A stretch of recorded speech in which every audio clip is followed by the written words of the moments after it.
our final segment, Troy Siebels continues to be with us to talk about Destination Worcester and the role he plays as one of the leaders of that organization, and Danielle Shabo, who is the marketing assistant for Destination Worcester. And Troy, I'll let you do the specifics, but Destination Worcester is a program funded by the City of Worcester, the manager, the mayor, the council.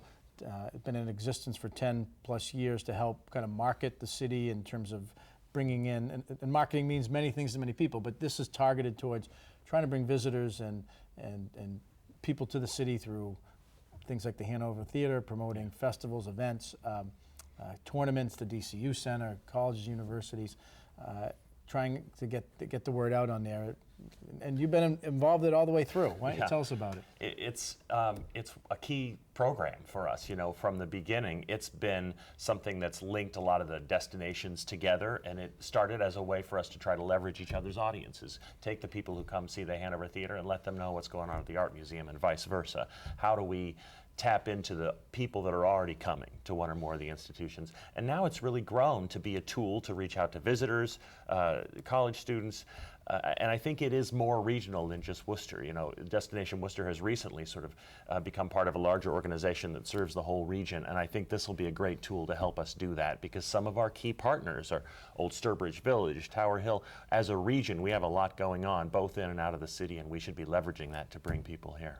Absolutely, yeah, and you know, broad group of people who kind of work on a volunteer basis, of working board to kind of do that leverage and have people come and stay. And maybe one time it's a Hanover, the next time it's, as you mentioned, Ecotarium, it could be Old Sturbridge Village, every day pushing it.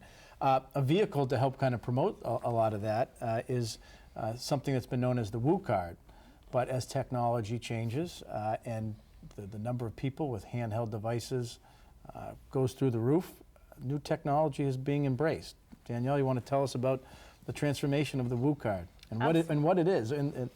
Yeah. Absolutely, yeah. The Woot Card started as the creative card for the region, and I think it's been really important in encouraging people to get out and experience all of the really interesting creative and cultural venues that we have in the city. But we did hear a lot of feedback about how everybody is, you know, they're always on their smartphones and they want to be able to have that technology at the touch of their fingertips. So we decided it was important to go forward and research introducing a mobile app. And the Woot Card, a cultural card, but encouraging people through incentives or discounts to visit some of the local arts and cultural institutions, restaurants and other things, or businesses participate and can also kind of market what they're doing through that? Yes, and actually originally the Woot Card started off, I believe, with only arts and cultural venues, and then I believe in 2010, the creative businesses in the city and the local businesses in the city and the region were introduced to the program. So we started bringing in for-profit businesses like restaurants, creative retailers, and so forth. So I do think it's really important for that collaboration, and the Woot Card has been instrumental in creating those partnerships with the cultural venues and the local restaurants and retailers. And along with encouraging people to get out and experience those things, we also want them to be rewarded. So people are able to earn, they have been able to earn points through the card, but now it'll be a lot easier. We'll be introducing through QR technology, folks will be able to scan with their smartphone to earn their points. And so the rewards and points that they get, some of the what do they get? What do they earn? Tickets to the theater. Yeah, tickets to the theater. That's a really exciting one. We actually give away a lot of really cool prizes.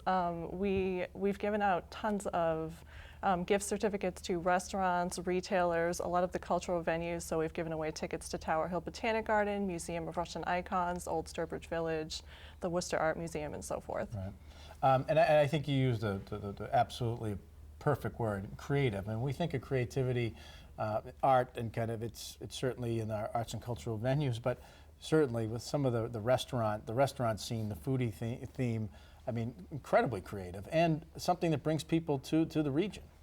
Absolutely. People are really interested in a lot of independent and local businesses and the really exciting things that they're doing. So we have a lot of, for instance, there are many restaurants in the area that are bringing in that like local farm produce and doing some really interesting things with it. We have some really creative retailers like Crompton Collective who have done a lot of cool stuff with consignment and vintage.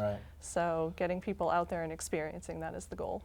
Good stuff. Now, let's get to the technology. As a card, which is what traditionally it was, is now transitioning to an app, which is not an Yes. appetizer. But we've been talking about food, but app on a smartphone. And you want to talk about how people could access it and what it's going to do? Absolutely. It's going to be a free mobile app download, so it will be available through iPhone and Android sometime this month. And we're really excited about a couple of the features that we're introducing with this. We're working with a development company that has introduced a really exciting platform using augmented reality technology, which allows people to experience some of these things in real time. So for instance, we have, it's connected through Google Maps, so we can bring people straight to businesses' doors, which is a really exciting thing. And we can, through the app, customers will be able to favorite businesses and that way receive push notifications so that they can actually get deals, discounts, news, special events sent straight to their phone. Directly from the business or organization that's part of the Yes. Woot Pass network. Yep. Okay. And with that Woot Card to Woot Pass, so people have a pass to get in, and restaurants, venues. You know, it was discounts and things when it was just a card, and so we would make the, I think, strong case that it's a great value proposition to pay $20 for the card and get this, you know, save $100 over the course of the year if you just do this. Now it's a free app. It really is it sort of turns the whole value proposition on its head. It's a no-brainer. Well, certainly with the introduction of the technology and businesses and organizations now marketing in new and different ways with social media, what I just found from the presentation on it is really it allows a company or participant to really, you know, be up front and see it. I mean, the Google app, you could be on, say, for example, Shrewsbury Street, and just walk us through how the app might apply there. And just we got a couple minutes left, but. So with the augmented reality, somebody could be walking around using their app and say, hey, I want to look for a restaurant or something in the area. So they're able to search for those businesses by category, but then in addition, they can get directions directly to the location, receive news, offers, and special events that are happening around them at the time. And they'll see, just to kind of give you an idea of what you'll be seeing is when you look through your phone, that camera view, that kind of real-time view will have deals that kind of pop up in the area, so you can see them right there. If I scroll over here, this restaurant in front of me, poop, I get a free Exactly. appetizer. Scroll over there and I'll see something different. And then one of the other really cool things that I wanted to mention is not only are you able to search for businesses to do something in the present, but you can also get a lot of really interesting information about the history of the city. So there's another cool feature called the time capsule, where as you're looking through this augmented reality view, these time capsules will pop up. So when you tap on them, it will give you a timeline basically of the attractions in the area, historical photos, videos, and information about those attractions. Unbelievable. Fun facts, and you know, while you eat, dine, and get entertained, but good stuff.